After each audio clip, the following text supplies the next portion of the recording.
दोस्तों, महापुरुष अक्सर अपनी बात कहानियों के माध्यम से कहा करते थे, क्योंकि उन्हें पता होता था कि अगर किसी को सीख दी जा सकती है तो वो कहानियों के माध्यम से बहुत आसान तरीके से दी जा सकती है। अगर ऐसा ही कोई ज्ञान की बात करता है तो आदमी उतना ध्यान लगा कर नहीं सुनता जितनी कि कहानी में सुनता है। तो दोस्तों, ऐसे एक कहानी भगवान बुद्ध की मैं सुनाने वाला हूँ, जिसे सुनकर आपके मन हर काम में लगने लग जाएगा। लेकिन इसके लिए आपको इस कहानी को आखिर तक सुनना पड़ेगा। वो अपने सभी काम पहले ख़त्म कर ले और एकदम खाली मन से बैठ जाए, क्योंकि ज्ञान खाली मन से ही लिया जा सकता है। इसीलिए एक कहानी शुरू करते हैं। एक गुरु अपने शिष्य को ध्यान साधना सिखा रहे थे। तभी एक शिष्य बोल उठा, गुरुजी, मैं कुछ समझ नहीं पा रहा हूँ, क्या मैं आपसे कुछ पूछ सकता हूँ? गुरु ने कहा कि हाँ, पूछ सकते हो। शिष्य ने कहा कि जब मैं पानी पीता हूँ तो मेरी प्यास बुझ जाती है, या कोई भी पानी पीता है तो प्यास बुझ जाती है, तो ये ध्यान के संबंध में क्यों नहीं होता? जब हम आपके कहे अनुसार ध्यान लगाते हैं तो हम में से कोई पहले कोई बाद में, तो कोई कभी भी ध्यान की स्थिति को प्राप्त नहीं कर पाता है। ऐसा क्यों होता है? जैसे पानी से सबकी प्यास बुझती है, वैसे ही ध्यान से सबका ज्ञान चक्षु खुल जाने चाहिए, पर ऐसा नहीं होता है गुरुजी। गुरुजी ने कहा कि कल हम किसी ने भोजन पर आमंत्रित किया है, कल तुम मेरे साथ चलना, मैं तुम्हें सारे प्रश्नों के उत्तर नहीं वहीं पर दूंगा। अगले दिन दोनों गुरु शिष्य भोजन के लिए एक धनी आदमी के घर पहुंचे। धनी आदमी की पत्नी ने उन्हें भोजन पर बुलाया था। दोनों भोजन करने बैठ गए। उन्हीं के साथ वो स्त्री की पत्नी भी भोजन करने बैठे हुए थे। उसने अपने सभी नौकरों पर चिल्ला कर कहा कि ये क्या बेकार सा भोजन बना रखा है, इसमें कोई स्वाद नहीं है। वह भोजन की थाली फेंक कर नौकरों से कहती है कि जाओ दोबारा से अच्छा भोजन बना कर लाओ। वो धनी आदमी की पत्नी दोनों गुरु शिष्यों से क्षमा मांगकर उन्हें भोजन परोसने लगी। दोनों ने भोजन किया, लेकिन गुरु ने अपनी थाली में 2 रोटी छोड़ दी। गुरुओं ने उस स्त्री से कहा कि बेटी, क्या तुम मुझे 2 रोटी बांध कर दे सकती हो?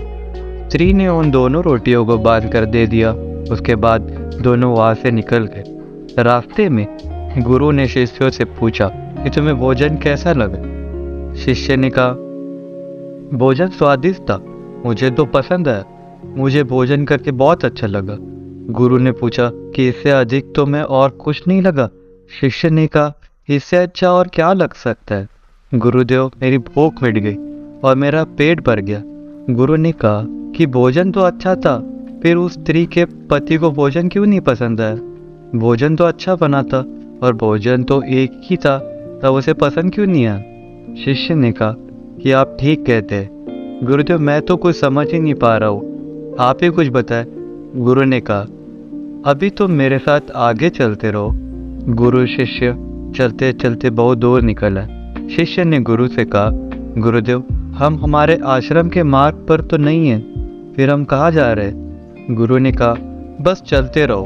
बहुत दूर चलने के बाद एक फटेहाल आदमी गुरु के सामने आ गया और उसके चरणों में गिर गया और बोला, हे परमात्मा, मेरी मदद करो, मैं 3 दिन से भूखा हूँ, मैंने कुछ नहीं खाया, आप कृपया करके मुझे कुछ खाने को दें। गुरु ने उस आदमी को एक पेड़ के नीचे बैठाया और उन्हें 2 रोटियों को निकालकर उसे दे दिया, जो उस महिला से उसे दी रोटियों को दी थी।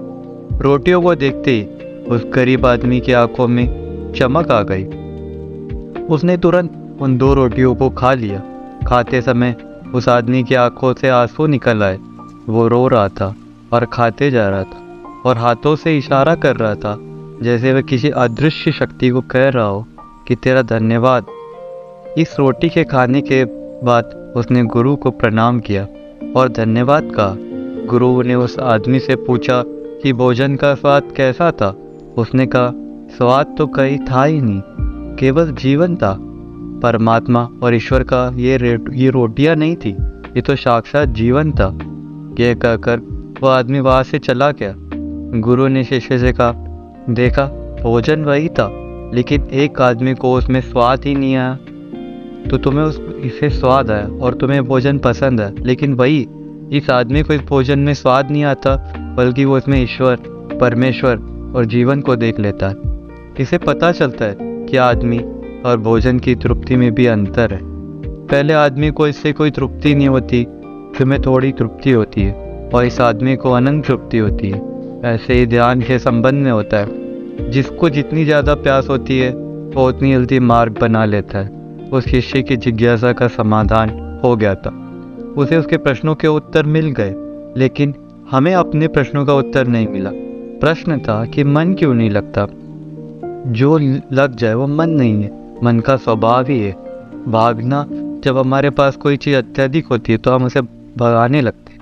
जैसे धनी आदमी का मन जो भोजन से भाग रहा था, उसके लिए काम बाती। लेकिन जब कोई चीज़ हमारे पास सीमित मात्रा में होती है और हमें मिल भी आती है, तब हमारा मन उससे जुड़ा रहता है और हम उस चीज़ की थोड़ी बहुत अहमियत भी रखते हैं। जैसे वो शिष्य से जो सिर्फ थोड़ा जुड़ा हुआ था, उसने उस भोजन के स्वाद को भी जाना, लेकिन जब भी हम कोई चीज़ चाहिए होती है और हमारे पास नहीं होती, तो हमारा मन उस चीज़ के लिए बहुत ललायित रहता है, तो हर हाल में उसमें पाना चाहता है। लेकिन जब कोई चीज़ प्राणों से जुड़ी हो, जैसे कि वो 2 रोटी, और जब बहुत प्राणों पर आ जाए तब मन गायब हो जाता है।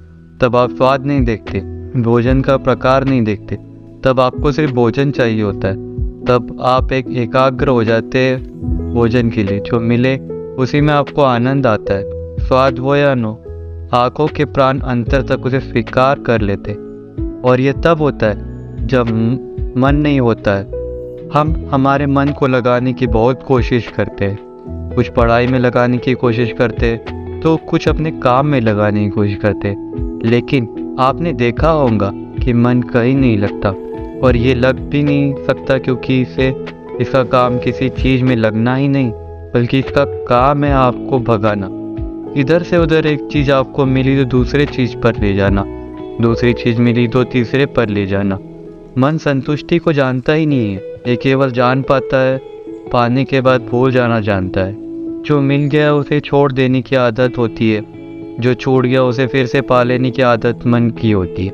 अपनी ज़िंदगी के पिछले हिस्से को देखो और जानो कि क्या आपका मन कहीं लगा है, कहीं रुका है, या केवल आपको अभी तक भगाया ले जा रहा है पर आप भाग रहे। अब सवाल आता है कि अगर मन का काम भागना या भगाना ही है, तो क्या जिंदगी पर हम भागते ही रहेंगे या हम कहीं नहीं रुकेंगे? ध्यान से देखो, उस जिंदगी ऐसी है, जन्म से लेकर मृत्यु तक इंसान भागता ही रहता है, कभी किसी चीज़ के पीछे तो कभी किसी दूसरी चीज़ के पीछे। लेकिन फिर भी कुछ इंसान अपवाद हो जाते और ठहर जाते, भागना बंद कर देते। तब चीज़ें उनके पीछे भागने लगती है और वो किसी चीज़ के पीछे नहीं भागते। इसका सबसे बड़ा उदाहरण है गौतम बुद्ध। हम आम लोग कैसे अपने जीवन में ठहराव ला सकते हैं, कैसे हम अपने जीवन में एकाग्रता ला सकते हैं, कैसे हम अपने जीवन में अपने मन को नियंत्रित कर सकते हैं। और इसका एक ही रास्ता है, और वो है ध्यान। मन भागता है, ध्यान ठहराव लाता है, मन लालच देता है। ध्यान लालच को देखने की दृष्टि देता है, मन कहता है दूसरी चीज़ को पकड़। ध्यान कहता है जो मिला है उसे तो जान ले। ध्यान एकाग्रता लाता है, लेकिन ध्यान को लेकर भी हम भ्रमित रहते। ध्यान का मतलब आंखें बंद करके बैठ जाने को ही समझ लेते। एक छोटी बच्ची बहुत अच्छी बांसुरी बजाती है, और जब बांसुरी बजाती है तब उसके सुर में खो जाती है, तब उसका मन गायब हो जाता है। उसके प्राण केवल उस बांसुरी की धुन में ही रम जाते हैं, और वही उसका ध्यान बन जाता है। लेकिन ऐसा इसलिए होता है क्योंकि इस लड़की को उस बांसुरी में रस आता है, आनंद आता है। यही उसकी प्रकृति है, वो वही कर रही है जो वो कर सकती है, जिसमें उसका आनंद आता है। एक अध्यापक है जो अपने छात्रों को पढ़ाता है, उसमें खो जाता है और अपने प्राणों से उसे बढ़ाने का आनंद लेता है। उसमें उसकी रुचि है, यही उसकी प्रकृति है। जब वह पढ़ा रहा होता है उसके मन में कोई हलचल नहीं होती। वह न तो अब भूतकाल की सोचता है न भविष्य काल की, वह केवल वर्तमान क्षण में रहता है, और यही उसका ध्यान होता है। जो आदमी अगर वही पूरी तरह से होने लगे तो उसका ध्यान स्वतः घटित होने लग जाएगा, वो एकाग्र होने लग जाएगा। लेकिन जब आदमी कुछ होने की कोशिश करता है तो उसका मन हावी होने लगता है। एकाग्रता टूट जाती है और तब हम भागते रहते हैं, सब कुछ पा लेते हैं, तब भी सोचते ही कुछ रह गया है। और यह अधूरापन कभी पूरा नहीं होता, क्योंकि जो आप हो सकते हैं तब आपकी प्रकृति थी, जो आप नहीं हुए।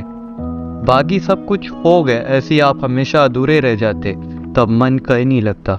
मन की प्रकृति लगना कि नहीं ना, तो कैसे लग कैसे सकता है। जो लगता है वह एकाग्रता है, वह ध्यान है। और जहाँ आपको एकाग्रता मिल जाए, समझ लेना वही आपके लिए बना, जिसमें चलकर आप संपूर्ण हो सकते हैं। दोस्तों, कैसा लगा आपको ये कमेंट सेक्शन में ज़रूर बताएं। और हाँ, अगर अच्छी लगी है तो इस वीडियो को लाइक करें, और ऐसे ही ज्ञानवर्धक कहानियों और बातें सुनने के लिए हमारे चैनल को सब्सक्राइब करें।